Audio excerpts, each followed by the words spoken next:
கிறிஸ்துக்குள் அன்பான தேவ ஜனமே, உங்கள் அனைவருக்கும் ஆண்டவராகிய இயேசு கிறிஸ்து நாமத்தினாலே வாழ்த்துக்கள். இந்த பதிவை பார்க்கின்ற அனைத்து மக்களையும் ஆண்டவர் ஆசீர்வதிப்பாராக. இன்று நாம் ஆண்டவராகிய இயேசு கிறிஸ்துவனுடைய 2ஆம் வருகை குறித்து ஒரு எச்சரிக்கை செய்தியாக இன்னைக்கு உலகில் நடந்து கொண்டிருக்கிற இந்த போர்களை குறித்தும் வேத வசனத்தின் ஆதாரம் கொண்டு நாம் இந்த பதிவை போடுகின்றோம். இது போன்ற நிறைய பதிவுகள் போடப்பட்டிருக்கு. ஏனென்றால் அவசர செய்தின்னா இன்னைக்கு உலகத்தில் நடக்கிற சூழ்நிலைகளை நாம் பார்க்கும்போது இந்த ஆண்டவருடைய வருகை சமீபமாக இருக்குது என்பதை நாம் உணர்ந்து கொள்ள வேண்டும், அறிந்து கொள்ள வேண்டும் என்பதற்காக தான். நோவா பேழையை கட்டும்போது உலகம் அழிய போது, ஜலத்தினால் அழிய போகுதுன்னு அநேக முறை அந்த மக்களுக்கு எச்சரிக்கை செய்தார். ஆனாலும் அவர்கள் உணர்வு இல்லாமல் இருந்ததுனால அழிந்து போனார்கள். அதுபோலதான் நாம் ஆண்டவருடைய 2ஆம் வருகையில் நாம் ஆண்டவரோடு எடுத்துக்கொள்ளப்பட வேண்டுமானால் இது போன்ற எச்சரிக்கை செய்திகளை நாம் அநேக செய்திகளாக கொடுத்து கொண்டிருக்கிறோம். வேத வசன ஆதாரத்தோடு நிறைய பதிவுகள் இது போன்று போட்டிருக்கிறோம். ஏனென்றால் இஸ்ரேல் தேசத்தை மையமாக வைத்து தான் ஆண்டவருடைய 2ஆம் வருகை இருக்கும். ஏன்னா ஆண்டவருடைய வருகை பல வசனங்கள் சொல்லப்பட்டிருக்குது. பூமி எங்கும் சர்வ சிருஷ்டிக்கு என் நாமத்தை அறிவிக்கும் போதுதான் என்னுடைய வருகை இருக்கணும்னு சொல்லியிருக்கு. நிறைய வசனங்கள் ஆதாரங்கள் சொல்லியிருந்தாலும் ஆரம்பமாக இன்றைக்கு பூமியில் நடக்கின்ற நம்ம இந்த யுத்தங்களை பார்க்கும்போது யுத்தங்களும் யுத்த செய்திகளும் கேள்விப்படுவீர்கள். அப்போது என்னுடைய வருகையின் கடைசி நாட்களாக இருக்குன்றது ஆண்டவர் சொல்றார். கடைசி நேரம், கடைசி நாட்கள், கடைசி ஆண்டுகள் அப்படின்னு நாம எடுத்துக்கலாம். கடைசி என்பது ஒரு நாள், 1000 நாள், 1000 வருஷத்துக்கு சமம்னா சொல்லப்படுகிறது. ஒரு வருஷத்துக்கு சமம்னா சொல்லப்படுகிறது ஒரு நாள். அது போல இன்றைக்கு நடக்கிற நம்ம இந்த இஸ்ரேலுக்கு எதிரான போர்களை பார்க்கும்போது இது ஏதோ தற்செயலா நடக்கிற போர்களாக நாம் நினைக்கக்கூடாது. இதெல்லாம் ஆண்டவருடைய வாக்கு தத்தங்கள். ஆண்டவருடைய வாக்கு தத்தத்தின்படி தான் இன்னைக்கு உலகில் போர்கள் நடந்து கொண்டிருக்கு. இப்போ ஈரான் போரை எடுத்துக்கிட்டீங்கன்னா ஈரானுக்கும் இஸ்ரேலுக்கும் எந்த சம்பந்தமும் இல்லை.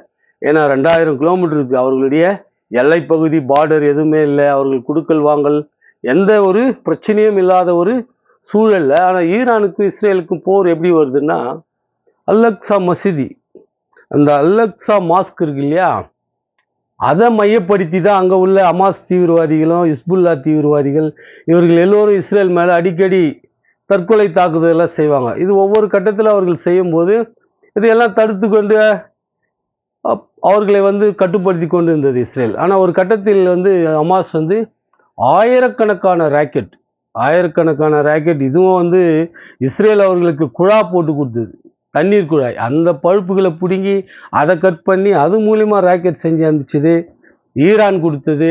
இது போல் பல தீவிரவாத குழுக்களை ஈரான் இஸ்ரேலை சுற்றி வளர்த்து வச்சிருக்கு. பணம் கொடுப்பது, ஆயுதம் கொடுப்பது, அவர்களுக்கு மாத ஊதியம் கொடுப்பது, உணவு கொடுப்பது, ஆடைகள் எல்லாம் அவர்களை கொடுத்து வளர்த்து வச்சு இஸ்ரேல் மேலே போர் செய்ய வைக்கிறது. இத்தகைய போர்னால தான் என்ன ஆயிடுச்சுன்னா இன்னைக்கு இஸ்ரேலுக்கும் ஈரானுக்கும் போர் மிக கடுமையான போராக இது நடந்துருச்சு. அதில் 12 நாள் 12 days வார் இருந்தது இல்லையா. அதுக்கப்புறம் இப்போ மிகப்பெரிய ஒரு போர் நடப்பதுடைய சூழல் இன்றைக்கு ஏற்பட்டிருக்கு. அமெரிக்காவுடைய USS ஆப்ரஹாம் லிங்கன் மிகப்பெரிய பிரம்மாண்டமான போர்க்கப்பல், உலகிலே மிகப்பெரிய போர்க்கப்பல். இது போல பல போர்க்கப்பல் அமெரிக்கா வச்சிருக்காங்க. இதில் இப்போ கொண்டு வந்திருக்கிறது ஈரானை சுற்றி உள்ள கடற்பகுதியில் ஆப்ரஹாம் லிங்கன் USS ஆப்ரஹாம் லிங்கனுடைய போர்க்கப்பலை கொண்டு வந்திருக்காங்க. அதில் பார்த்தீங்கன்னா நிறைய போர் விமானங்கள், கிட்டத்தட்ட 90-70ன்றாங்க. அது எண்ணிக்கை அவர்கள் எவ்வளோ வச்சுருக்காங்க, அவ்வளோ போர் விமானங்களை அதில் நிறுத்தக்கூடிய அளவுக்கு இடம் இருக்குது. அதிலிருந்து இப்போ போர் ஆரம்பமாகிறதுக்கு ஆயத்தப்பட்டு கொண்டிருக்காங்க. எல்லா இடத்துலையும், குவைத்தில், கத்தாரில், ஜோர்டானில், சவுதி அரேபியா, இது போல் அமெரிக்காவுடைய ஏர்பேஸ்லாம் பல ஆயுதங்களை நிரப்பி வச்சு இன்னைக்கு போருக்கு தயாராக இருக்கிறாங்க. அந்த அயதுல்லா அலி கமேனி அவருடைய அந்த அமெரிக்காவோட ஒரு ஒத்துழைப்பு இல்லாமல், அவர்களோட நட்பு இல்லாமல், நட்பாக இருந்த நாடு தான் இஸ்ரேலோட ஈரானு. ஆனால் இந்த அயதுல்லா கமேனி வந்த பேர் தான் என்ன ஆயிடுச்சுன்னா மிகப்பெரிய விரோதம். அதனால அவர் ஒரு பற்றாளர், மிகப்பெரிய மத பற்றாளர். அதுக்காக வந்து அந்த மக்களை ஒடுக்குறது. இப்போ அந்த நாட்டில் வந்து புரட்சி பண்ணாங்க மக்கள். இதில் வந்து ஆயிரக்கணக்கான மக்கள் கொல்லப்பட்டதாக பல செய்திகள் வருது. ஒரு சிலர் 3000ன்றாங்க, 5000 சில பத்திரிகை சொல்லுது. சில பத்திரிகையில் அதிகமான பேர் இறந்திருக்க வாய்ப்பு இருக்குது. ஏன்னா அங்கங்கே குவியல் குவியலாக நாம் பார்க்குறோம் செய்தித்தாளில். இப்போது ஆயிரக்கணக்கான சொந்த மக்களே கொல்ற ஒரு அதிபர் எப்படி நல்ல அதிபராக இருப்பார்? அதே மக்கள் யாரும் சிந்திக்கிறதே கிடையாது. தன்னுடைய சொந்த மக்களையே ஏதோ கலவரத்தை அடுப்பதுக்கு எல்லா நாட்டிலையும் எல்லா மக்களும் இராணுவ நடவடிக்கை எடுப்பாங்க, போலீஸ் நடவடிக்கை எடுப்பாங்க. ஏதோ சில 100, 50 இப்படி, அதுவே அதிகம். 10, 15 சுட்டாலே அந்த அரசு கவுந்து போடுவோ, அந்த அரசை நீக்குவோ, மக்களும் திரும்ப அதிக போராடுவாங்க. இது ஜனநாயக நாட்டில். ஆனால் அது ஜனநாயக நாடுன்னு சொல்லிட்டு பார்த்தீங்கன்னா, அதிபரெல்லாம் வந்து அவரு சொல்கிற ஆள் தான் தேர்தலில் நிற்கணும். அது என்ன ஜனநாயகன்னு தெரில, புதுசாக இருக்குது. அவர் யாரை சொல்கிறாரோ அவர்கள் தான். அயதுல்லா அல் கமேனி யாரை வந்து அதிபர் வேட்பாளராக போட்டியிடணும்னு சொல்கிறாரோ அவர் சுப்ரீம் லீடர். அவர் சொல்கிறவங்க தான் போட்டியிடணும். ஆனால் கேட்டால் ஜனநாயக நாடு அப்படின்வாங்க. தான் சொந்த மக்களையே ஆயிரக்கணக்கில் கொல்லப்பட்டிருக்காங்க. இன்றைக்கி நம்ம பார்க்குறோம் எல்லாத்தையும். அவ்வளோ பெரிய பிரச்சனை. காரணம் வந்து என்னென்னா, அந்த மக்களுக்கு தண்ணி இல்லை. முதலாவது பார்த்தீங்கன்னா வறட்சி, மிகப்பெரிய வறட்சி. தண்ணி இல்லை, உணவு இல்லை, பண மதிப்பு எழுந்து லட்சக்கணக்கான பணம் கொடுத்தா தான் அமெரிக்க டாலருக்கு $1 நிகராக இருக்குது. அந்த அளவுக்கு பணம் சரிவை சந்திச்சிருக்கு. இவ்வளவு சூழல், இவ்வளோ கஷ்டங்களை அந்த நாட்டில் வச்சுக்கிட்டு, ஆனால் அவர்கள் வந்து பார்த்திங்கன்னா இஸ்ரேல் மேலே யுத்தம், அதுக்கு வந்து தீவிரவாதிகளுக்கு பணம் கொடுக்குறது, ஆயுதங்களை தயார் பண்ணி கொடுக்குறது, ஆயுதங்களே தயார் பண்ணுறதே அவர்களுடைய வாழ்நாளே வேலையாக போயிடுச்சு. ஆனாலும் தயார் பண்ணி வந்து ஏதாவது ஜெயிக்க முடியுமான்னு பார்த்தா அதுக்கு வாய்ப்பே இல்லை. இஸ்ரேலை ஜெயிக்கிற வாய்ப்பு என்பது எந்த சூழ்நிலையும் இல்லை. ஏன்னா இஸ்ரேலில் வந்து நாம் பைபிள் படிக்கிறதுனால சொல்கிறோம், இஸ்ரேலை வந்து அழிப்பதற்கு யாரும் இனி பூமியில் உருவாக முடியாது. ஏன்னா காரணம் என்ன சொல்கிறார் ஆண்டவர் வசனத்தில்னா, வானமும் பூமியும் உள்ள வரை உன் சந்ததி இந்த பூமியில் இருக்குன்றார். இப்போது வானம் இருக்கிற ஆயுசு நாட்கள் வரை இந்த பூமியில் அவர் சந்ததி, யாக்கோபுடைய சந்ததி, ஆபிரகாம் சந்ததி, ஈசாக் சந்ததி இருக்குன்னும் போது அப்புறம் யார் அழிக்க முடியும்? ஏன் இதை இவ்வளோ உறுதியாக நம்ம சொல்கிறோன்னா, வேதத்தில் சொல்லப்பட்ட அத்தனை தீர்க்க தரிசனங்களும் நாம் இந்த போர்லேயே பார்த்துட்டு வந்திருக்கோம், நடந்துக்கினே இருக்கு. ஏன்னு சொன்னால், காசா மொட்டையடிக்கப்படும், காசா மண்மேடாக்கப்படும்னு வேதம் சொல்லுது. இன்னைக்கு உலக அரசியல் பார்க்குறவங்க, அந்த நாட்டை பார்க்குறவங்க, உற்று நோக்குறவங்க பார்த்தாக்கா இன்னைக்கு காசா என்ன ஆயிருக்கு? மொட்டையடிக்கப்பட்டிருக்கு. நாடு மண்மேடாகி போயிருக்கு, குடியேற்று போகணும்னு இருக்கு. இப்போ அவங்க குடியேற்று போகிறாங்க. அதுக்குரிய சூழல்கள் எல்லாம் வந்து தான் ட்ரம்ப் செஞ்சிட்டு இருக்காரு, இஸ்ரேல் மூலியமாக தான். ஆனால் தெரியாமல் அவங்க செய்வாங்க. ஏன்னு சொன்னால், இந்த பீஸ் கமிட்டி ஒன்று ஆரம்பிச்சிருக்கிறாரு அவர். யாரு? Donald Trump. காசாவை குறித்து. ஆனால் காசா, ஹமாஸ் அதெல்லாம் எதுவுமே சொல்ல, வெறும் பீஸ் கமிட்டி. அந்த பீஸ் கமிட்டியில் யாரெல்லாம் மெம்பர் ஆகுங்கன்றாரு, அதுக்கு பணம் கொடுங்கன்றாரு. இதெல்லாம் ஆக்கி என்ன செய்வாருன்னா, அங்கே இருக்கிற காசா மக்களை வேறு இடத்துக்கு அவங்க மாற்றுவாங்க. அதுக்கு தான் வந்து சோமாலியா லேண்டுன்னு ஒரு புது லேண்டு, அது 1990க்கு மேலே உருவானது. அந்த லேண்டை இஸ்ரேல் அங்கீகரிச்சிருக்கு. அங்கே தூதரகம் எடுத்துன்னு போய் வைக்க போது அங்கே அவர்களுக்கு தேவையான உதவிகள் செஞ்சுருக்காங்க. அப்போ என்ன செய்வாங்கன்னா, இங்கே இருக்கிற மக்களை அங்கே அப்புறப்படுத்துவாங்க. ஏன்னா அவங்களுக்கு கொஞ்சம் வசதி கூட, அந்த ரெட் சி வழியாக போயிட்டாங்கன்னா ஈஸியாக எடுத்துன்னு போயிட்டு சோமாலியாவில் இறக்கி விட்ருவாங்க. அவங்களுக்கு தேவையான உணவுக்கு அதெல்லாம் சில வருஷங்களுக்கு கொடுப்பாங்க. அதுக்கப்புறம் அவங்க உழைச்சி சாப்பிட வேண்டியது தான். அது போல் திட்டங்கள்லாம் அவங்க வச்சிருக்கிறாங்க, ஏற்கனவே சொல்லியும் இருக்காங்க. இது நடக்கும். அதுக்காக காலங்கள் கொஞ்சம் சில ஆண்டுகள் கூட ஆகலாம். ஆனால் அவங்க அதை கண்டிப்பாக செய்வாங்க. ஏன்னா வேதமும் அப்படி தான் சொல்லுது. அதை நான் பின்னாடி வசனங்கள் மூலிமா சொல்கிறேன். இப்போது அமெரிக்காவுக்கும் ஈரானுக்கும் இந்த மிகப்பெரிய போர் எதனால் வருதுன்னா, இஸ்ரேல் மூலிமா அங்கே ஹமாஸ் பண்ண தீவிரவாத தாக்குதலுடைய தொடர்ச்சி தான். இது எல்லாமே விட்டு விட்டு விட்டு விட்டு தொடர்ச்சியாக நடந்துக்கிட்டு இருக்கு. இப்போ இந்த போரில் இன்னைக்கா நாளைக்கா இன்னும் 2 நாள்லையா ஈரான் மேலே கண்டிப்பாக வந்து அமெரிக்கா போர் தொடுக்கிற ஒரு முடிவில் இருக்குது. எல்லா தலைவர்களும் நம்பப்படுறாங்க, இது மாதிரி நடக்க வாய்ப்பு இருக்கிறது அப்படின்னு ஒரு நம்பிக்கையான செய்தி தான். ஏன்னா மிகப்பெரிய ஆயுதங்கள்லாம் கொண்டு வந்து எல்லா பேஸ்லையும் வச்சுட்டு அப்புறம் பின்வாங்கிறதுக்கு வாய்ப்பு இல்லை. அதனால் போர் நடக்கிற வாய்ப்பு இருக்குது. ஏன்னா அமெரிக்காவுக்கு எதிராக வந்து உலகத்தில் யார் செஞ்சாலும் அது அமெரிக்கா வந்து சின்ன சின்ன விஷயங்களை பொறுத்துக்கொள்ளும். அவங்களுடைய டாலருக்கு எதிராகவே செய்யப்படுற இந்த பெட்ரோல் வந்து அமெரிக்கா டாலரில் தான் வர்த்தகம் பண்ணணும்னாலாம் அமெரிக்கா சில விதிகள் அவர்களாக ஏற்படுத்தி வச்சுருக்காங்க. அது மாதிரி தான் உலகம் ஃபுல்லாக நடந்துக்கிட்டு இருக்கு. இதில் எதிர்த்தவர் சதாம் ஹுசேன் இருக்கும்போது கூட இப்படி தான் பேசினார். இன்னைக்கு ஈரான் பேசுகிற இதே வார்த்தைகளை விட அதிகமாக பேசினார். அமெரிக்கர்களுக்கு சவக்குழி ஈராக் பாலைவனம் தான் அப்படின்னு எல்லாம் பேசினார். ஆனால் அவர்கள் வந்து சதாம் ஹுசேன் தான் கடைசியில் ஒரு குழியில் போய் பதுங்கியிருந்தார். இன்னைக்கு அயதுல்லா கமேனி கூட வந்து பார்த்தீங்கன்னா அவர் சின்ன குழியில் இருந்தார், இவர் பெரிய பெரிய குழியில எல்லாம் மாறி மாறி போயிட்டு பதுங்கி அங்கே வாழ்ந்துகிட்டு இருக்கார்.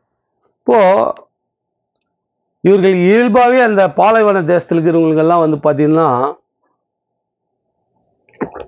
டனல் தோண்டி அது உள்ளே இருக்கிறது ரொம்ப ஈஸியாக இருக்குது. ஈஸியாக டனல் தோண்டிடுறாங்க. நம்ம இடத்துல எல்லாம் அது மாதிரி தோண்டினோம்னா தண்ணி வந்துடும். இவர்கள்லாம் 200 அடி 250 அடி 300 அடியெல்லாம் உள்ள டனல் தோண்டி போய் இருக்கிறாங்க.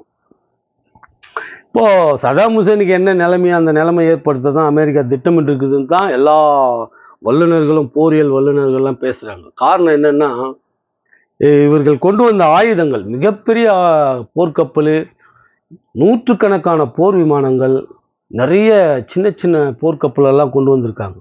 ஏன்னா யுஎஸ்எஸ் ஆப்ரஹாம் லிங்கன் போர்க்கப்பலை பாதுகாக்கிறதுக்காக 10-20 போர்க்கப்பலை கொண்டு வந்திருக்காங்க. போல் அவங்க மிகப்பெரிய ஆயுதங்களை கொண்டு வந்து இன்னைக்கு அயதுல்லா அலி கமேனியை வந்து முற்றுகை போட்டிருக்காங்க.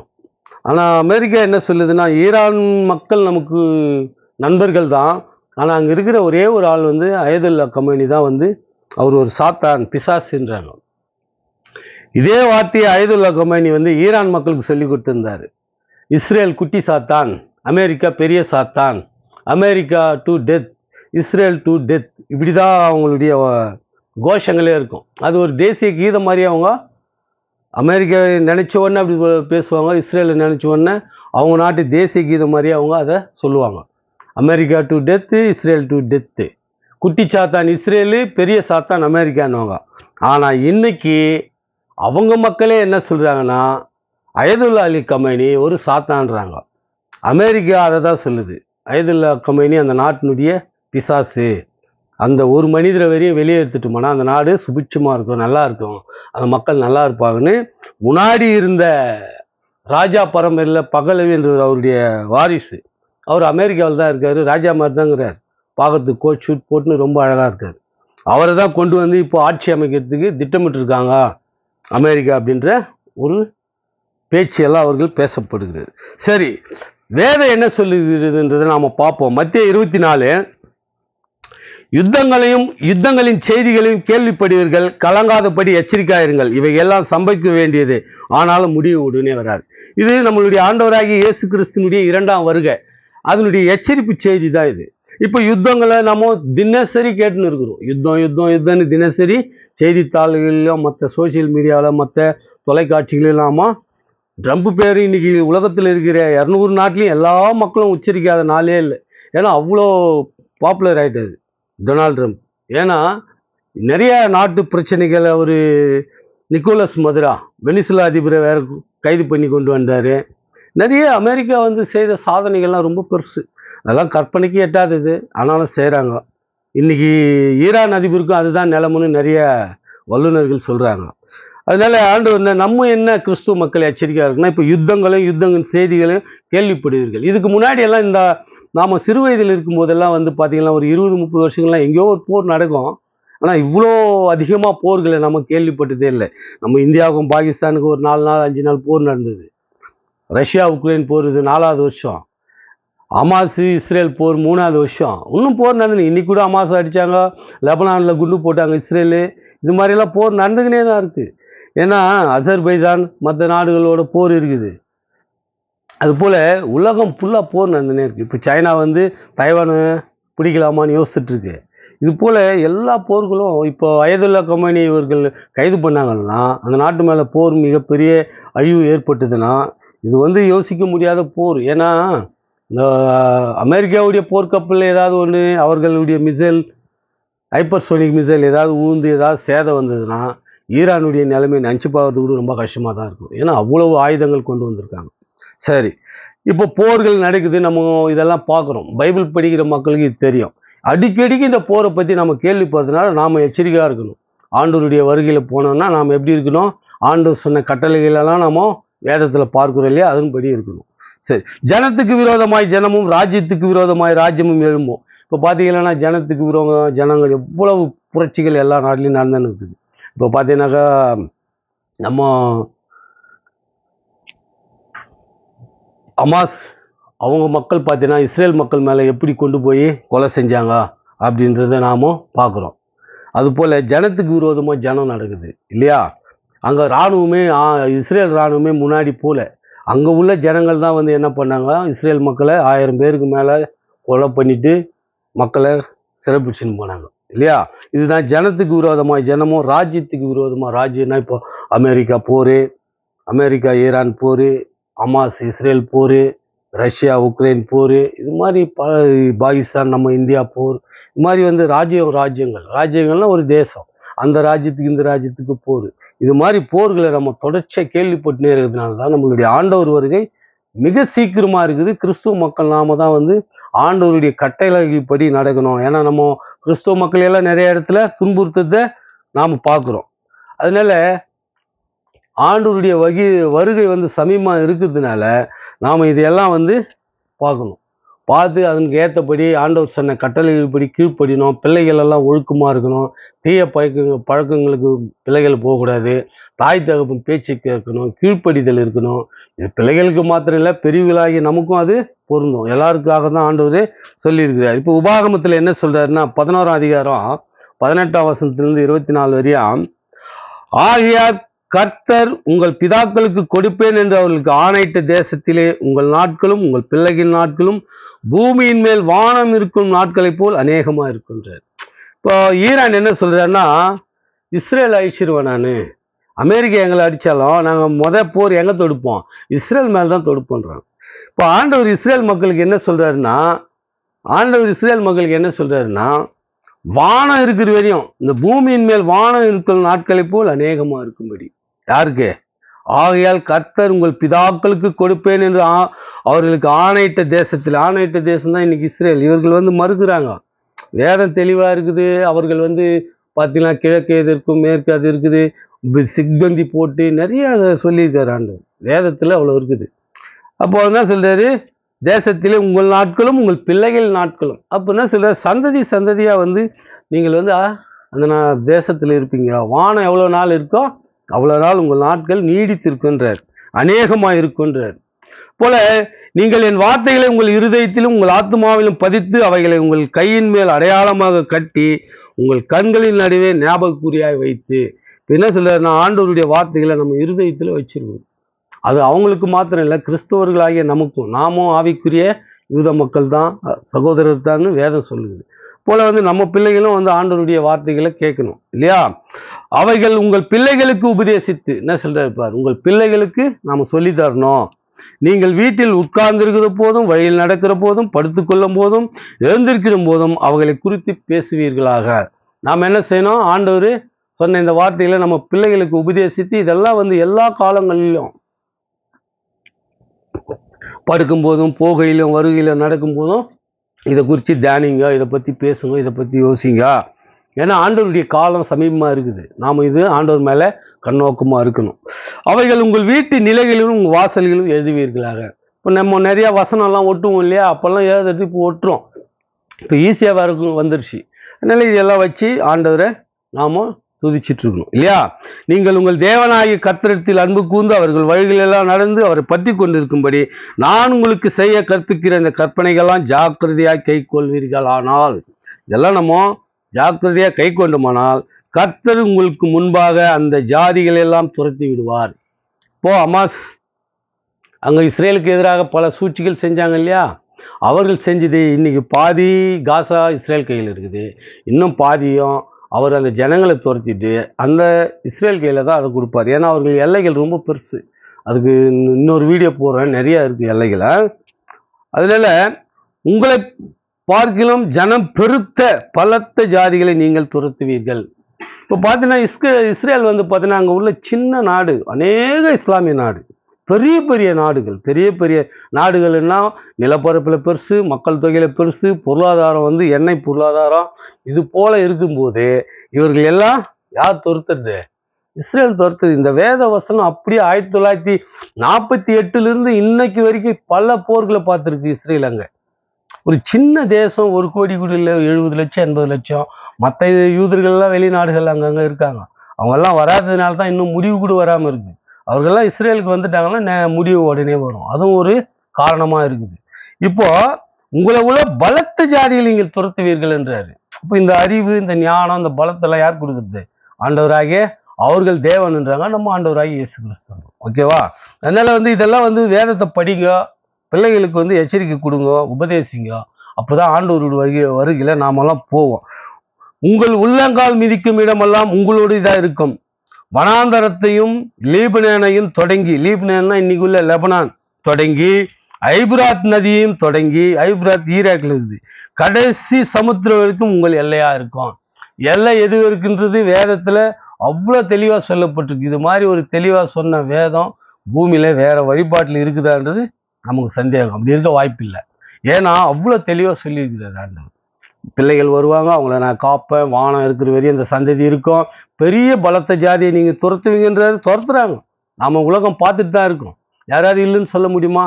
உலக அரசியல் பார்க்குறவங்க, உலகத்தை உற்று நோக்கி பார்க்குறவங்க, காசா இஸ்ரேலை உற்று நோக்குறவங்க, பக்கத்தில் Egypt, Jordan, Saudi Arabia, Iraq, Iran, இத்தனை நாடுகளையும் அடிக்கிறது யாரு? இஸ்ரேல், ஒரு சின்ன நாடு. இதெல்லாம் பேர் எல்லாம் என்ன சொல்லுவாங்கன்னா, அமெரிக்கா இல்லைனாக்கா அடிக்க முடியாதுன்னு. அமெரிக்கா இல்லைனாலும் அடிப்பாங்க அவங்க.